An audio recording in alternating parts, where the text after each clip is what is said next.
যে 26-এর নির্বাচন, এই নির্বাচন হচ্ছে আমাদের কাঙ্ক্ষিত বাংলাদেশ গড়ার দ্বিতীয় গুরুত্বপূর্ণ ধাপ। এই নির্বাচন নির্ধারণ করবে আমরা কি 26 থেকে পিছনের দিকে ফিরে যাব, নাকি আবার 26 থেকে অভ্যুত্থানের মতো সামনের দিকে বাংলাদেশ গড়ার লড়াইয়ের দিকে এগিয়ে যাব। আমরা সামনের দিকে এগিয়ে যাব কিনা, চাঁদাবাজদের বিরুদ্ধে লড়াই চলবে কিনা, দখলদারদের বিরুদ্ধে লড়াই চলবে কিনা, মিথ্যা মামলার বাণিজ্য যারা করছে তাদের বিরুদ্ধে লড়াই চলবে কিনা, যারা মানুষকে হুমকি দিচ্ছে, হয়রানি করছে, তাদেরকে আমরা বয়কট করব কিনা।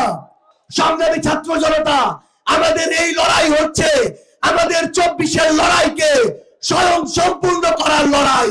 সংগ্রামী ছাত্র জনতা, প্রত্যেকের কাছে একটা বার্তা পৌঁছে দিতে হবে, আমাদেরকে ওই মানুষদেরকে বয়কট করতে হবে যারা দিনের বেলা মাদকের বিরুদ্ধে কথা বলে আর রাতের বেলা মাদক ব্যবসার লাভের টাকার ভাগ নেয়।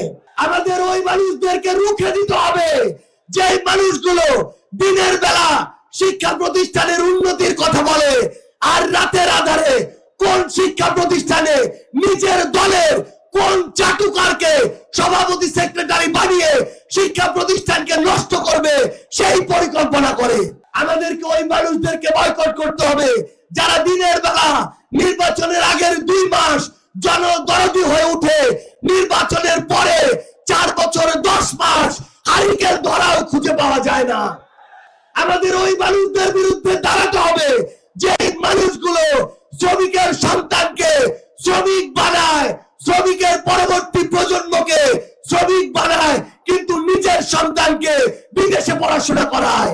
আমাদের ওই মানুষদের বিরুদ্ধে আমাদের লড়াইটা চালিয়ে যেতে হবে যে মানুষগুলো নিরপেক্ষ প্রশাসনের কথা বলে কিন্তু রাতের আধারে প্রশাসনকে প্রভাবিত করে নিরপরাধ মানুষদেরকে হয়রানি করে।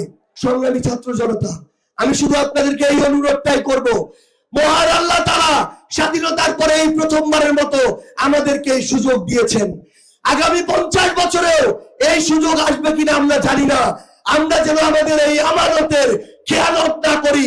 সারা বাংলাদেশের টেকনাফ থেকে তেতুলিয়া, রূপসা থেকে পাথুরিয়া 1,47,570 বর্গ কিলোমিটারে শুধু একটাই ধ্বনি হবে, 10 দলীয় ঐক্যবদ্ধ বাংলাদেশ ইনশাআল্লাহ। সবার সাথে আবারও দেখা হবে রাজপথের লড়াইয়ে অথবা বিজয় ইনশাআল্লাহ। আসসালামু আলাইকুম ওয়া রাহমাতুল্লাহ। Next level, well done, side by side, free.